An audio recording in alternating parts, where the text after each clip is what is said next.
A new face to the Denver Broncos is blowing away coaches, blowing away players, blowing away the media who saw him at OTAs, and a guy I thought we brought in just for special teams might actually have a crack at a starting spot on this defense. We're going to break that down and so much more in this video. If you're new to this channel, my name is Ben. I'm a diehard Denver Broncos fan, and it helps me out if you like the Broncos as well. If you think about smashing that like button and hitting subscribe as well. But before we dive in, we're just 4 weeks away from when the Denver Broncos are going to report for training camp. I can hardly wait, and this is the time of the calendar year where there's not a ton going on, there's not a lot of news, and so all of the local sports radio just go through all the lists. And as we are going to crack into this player who's surprising folks on the defense, I'm curious, who is on your Denver Broncos defense Mount Rushmore? Like, who are the faces of this Denver Broncos defense from as long back as you have been a fan? Drop that in the comments, will you? I can't wait to read who are your top 4 Denver Broncos defenders of all time. I know one of mine is who my dog is named after, and we'll get to that in another video. So let's dive into what this video is all about, and that is ESPN dropped an article today where for each team in the entire NFL, they went down and said, hey, here's the player who is surprising us the most. Now, I had thought for sure it might be like, Vele, it might be Blake Watson, the guy we got from Memphis, or Crum, someone like that. But this was a really interesting name and a guy who I thought coming into this offseason was definitely pegged to be a special teamer. And according to Jeff Legwold, the player who is surprising people the most at Denver Broncos OTAs was Cody Barton. We know that the only position the Denver Broncos actually regressed at this offseason, center, is a big question mark, but I am hopeful in Forsythe and his chemistry with Bo Nix. But the only place we've really regressed is Josey Jewell and Alex Singleton.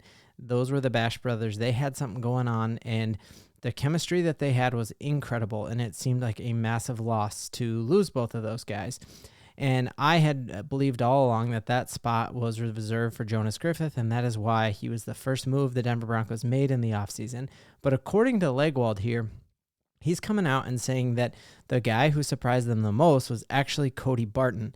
And he uses here a quote that Sean Payton said, they always knew that he was an A special teams player. I think now with the new kickoff rules where you have basically a line of scrimmage, for both sides, and then it's a much shorter kick and all of that. You don't have to cover as much ground. You were going to see a ton of linebackers who are there on the special teams unit. I had thought that is why the Denver Broncos went out and grabbed him. When we did sign him, a ton of former Seahawks fans and a ton of former Washington Commanders fans came in and were good luck. If you think he is going to replace Josey Jewell, you're kidding yourself. This guy is hot garbage. Well, according to Legwold and the ESPN here, he actually has had a really, really good OTA. And so I went through and watched a little bit about him. We're going to break down Jonas Griffith, who I think is actually going to get the starting job. So let's take a look here. This is specifically a video that was put out there to kind of address the hate on Barton here. And so very interesting in that fact, right? So you're seeing here him drop into zone coverage there and almost come up with a pick on Danny Dimes. Again, you see him here sitting in the zone, not getting upfield, sitting in the zone and stopping a little connection here from Jared Goff. And now you see him, you'll all remember that very clearly, Russell Wilson holding the ball for way too long, coming up with a sack. His ability here to make that tackle on Javonte in space, unreal. And this was the one that had me hyped, right? Javonte is one of the shiftiest dudes in the league, and he just straight stands him up. Here you can kind of see where he gets sucked in on the play action, and then because of that, blows his space probably in the zone there and lets that little crossing pattern there go for a touchdown. And so you see some good and some bad of him. But looking at really what he could mean here, if you look at his PFF grade, it is a definite drop from the production that we had from Josey Jewell in that space. So PFF graded him last year at a 53. You will notice here that he had a ton more tackles than Josey Jewell had.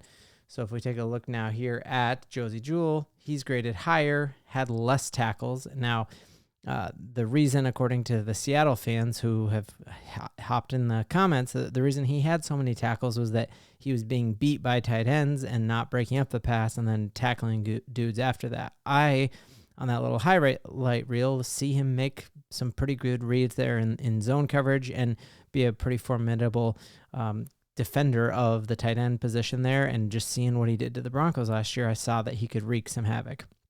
But you just look at him and Josey Jewell, you put them in the same room with a mask on, they look the exact same, right? Josey was 6'2", 236, and then we look over here at Cody Barton, 6'2", 237, so he's got a pound on him.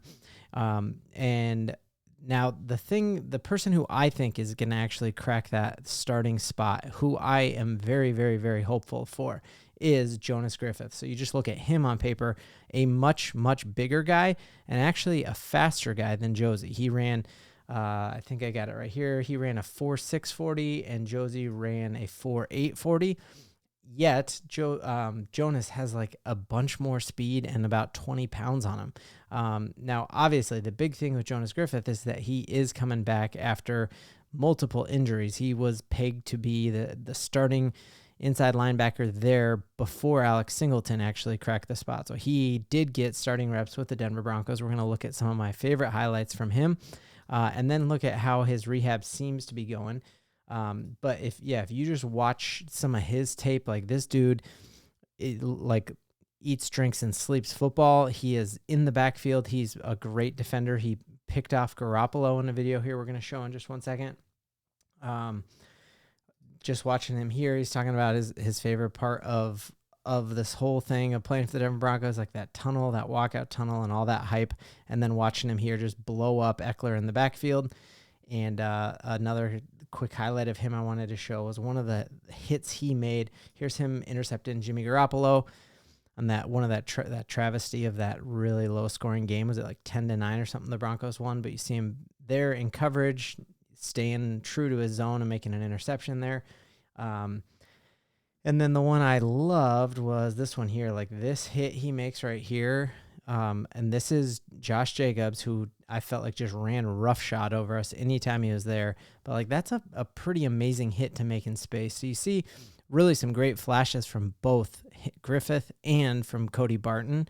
So very curious to see who ends up winning that position in training camp.